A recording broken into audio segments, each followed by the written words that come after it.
di sant yàlla di julli ci yonent bi sallallahu alayhi wa sallam ñaari góor jigéen yu ñu fekk ci juma karak surtout juma mu nekk loo xam ne wax dëgg yàlla lu ñaaw la lu doy waar la man de gisuma leen fekkuma leen am naa yaakaar ne islaam li yonent bi wax isa wajatum su ngeen fekkee ñaari nit ñuy jëfu yonent yi waa nitu yonent yàlla Lóot faqtulu al faaila wal maf'ula bihi na ngeen rey kiñ koy def ak ka ko koy def kon attib islam c'est clair yonent bi moo wax loolu alquran ay yi ci nekk bari na lool ci criminaliser jëf jooju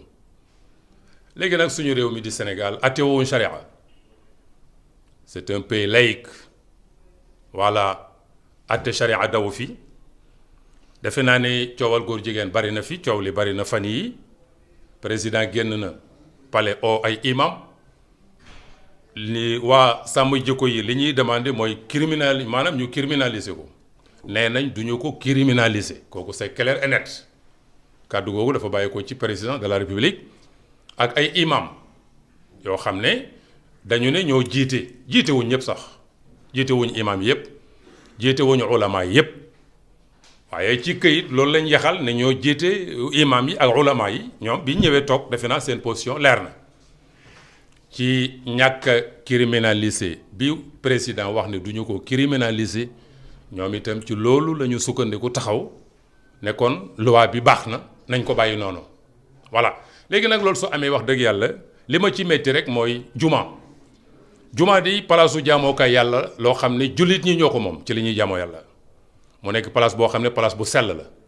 ma yaakaar ne même suñu ko criminalisé wul nañu jël ay mesures ji nga suñu ko deful nit ñi ñooy atteel seen bopp te nit ñi suñu atteelee seen bopp dina ñaaw réew dafa am loi yoo xam ne mooy tënk ñëpp kenn ku nekk respecté ko góor jigéen islam ŋàññi na ko léegi rawatut ñu dem ci milieu bi nga xam ne juma lañ koy tuddee fa la jullit ñi di jaamoo yàlla vraiment ñu di ko fa def loolu sëñ bi ñaaw na ñaaw goo xam ne bu fekkee ne loi wu Sénégal amuñ teguñu loi boo xam ne dañu ko criminaliser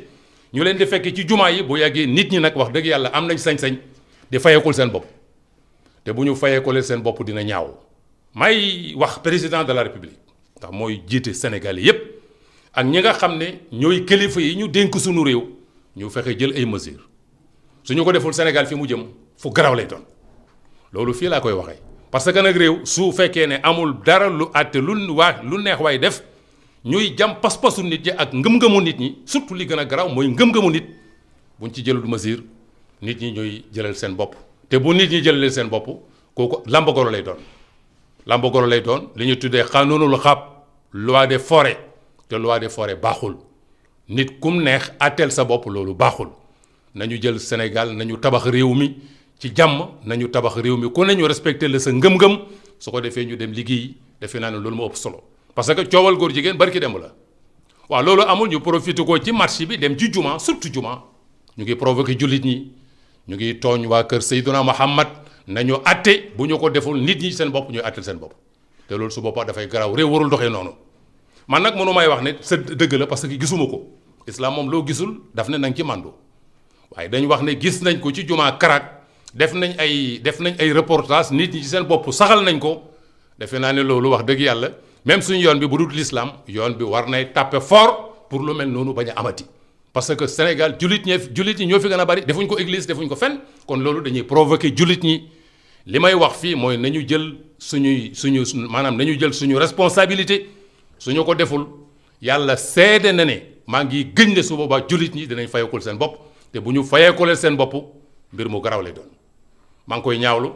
maa ngi koy naqarlu lu mel noonu ci Sénégal coow li am ci Sénégal mbiru góor jigéen àdduna bi yépp dégg nañ ko ci Sénégal yëf yi seddagul ñu fekk jullit ñi ci seen benn jumaa di ko fa def sëñ bi loolu provocation la ñu ngi provoqué jullit ñi loolu na ci yoon def lu leer naññ bu ci yoon defar lu leer naññ jullit ñi dinañ fayekul seen bopp loolu moom lu leer naññ lay wax te loolu yàggatul loolu soritul nañu jël réew mi teg ko ci yoon bu ñu ko tegul ci yoon nit ñi ñooy jogal seen bopp te loolu du réew il faut ñu teg ay loi ñëpp respecté ko ñu bañ di agressé ngëm-ngëmu kenn loolu bu ñu ko defee Sénégal dem ci mais yoon bii Sénégal di doxee nekkul yoon boo xam ne yoon bu baax la maa ngi jégalu asalaamaaleykum